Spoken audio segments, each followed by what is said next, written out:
కాటికి కాళ్ళు చాపిన వాళ్ళకి ఏం ఆలోచనలు వస్తే శ్మశానమే గుర్తు వస్తుంది రోజు. ఇప్పుడు ఆ కామెంట్లు చేసేవాళ్ళందరూ కాటికి కాళ్ళు చాపినట్టు.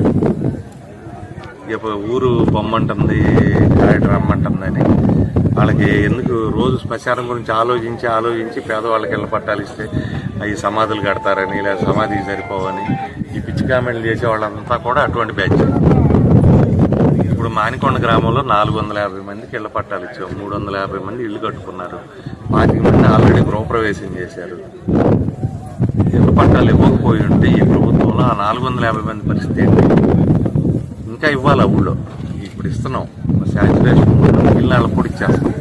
కానీ మొదటి దఫా ఇచ్చిన 450 మంది 350 మంది ఇల్లు కట్టుకున్నారు మానికొండ గ్రామంలో. ఇప్పుడు దావాజీగూడెం దాసుల పాక దగ్గర అందరూ ఇల్లు కట్టుకున్నారు, ఆత్మూరులో కట్టుకున్నారు, నొన్నలో కట్టుకున్నారు. అవసరం లేకుండా పేదవాడు ఇల్లు ఎందుకు కట్టుకుంటాడు? రెండో ఇల్లు కట్టుకుంటాడా?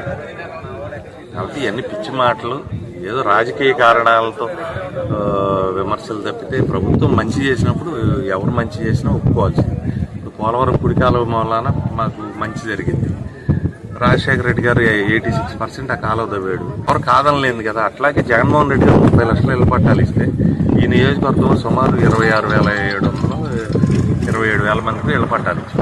మళ్ళీ ఇప్పుడు 20,000 మందికి ఇళ్ల పట్టాలు ఇస్తున్నాం. వాళ్ళందరూ నిరుపేదలే కదా, ఇళ్ల స్థలాలు లేక ఇంటికి అద్దె కట్టుకొని, అది మనిషి చచ్చిపోతే అద్దెలలో తీసుకురాని పెట్టాలి, ఇబ్బందులన్నీ పడతా ఉన్నారు. ఆత్మగౌరవం లేకుండా అందరికీ కూడా ఆత్మగౌరవం నిరూపించేటువంటి కార్యక్రమాన్ని దాన్ని విమర్శించే వాళ్ళందరూ కూడా పనికి మళ్ళీ సన్నాసం వాళ్ళు అమ్మ పెట్టదు అడుగు తిన్నాం అన్నట్టు.